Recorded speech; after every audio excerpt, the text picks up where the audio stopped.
टोली चौकी की Paramount colony में चारशंबे के रोज ओमिक्रॉन के 2 मुस्बित मरीजों की दरियाफ्त के बाद महकमे सेहत की 20 टीमें आज सुबह से ही टोली चौकी के पैरामाउंट कॉलोनी में घर घर जाकर RT-PCR टेस्ट कर रही है। कुछ लोगों ने टेस्ट कराने से इनकार कर दिया, जिसके बाद महकमे सेहत के अहदेदारों ने पुलिस एहलकारों की मदद ली और पुलिस की निगरानी में उनकी जाँच की जा रही है। इस वाक़े के पेश नजर हर हफ्ते लगने वाली हफ्तेवार सब्जी मंडी अब बंद कर दी गई है।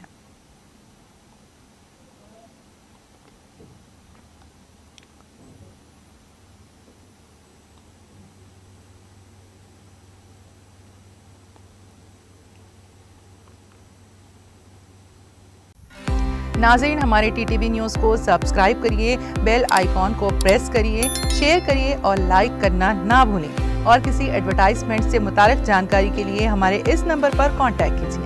हमारा नंबर है 9550102020।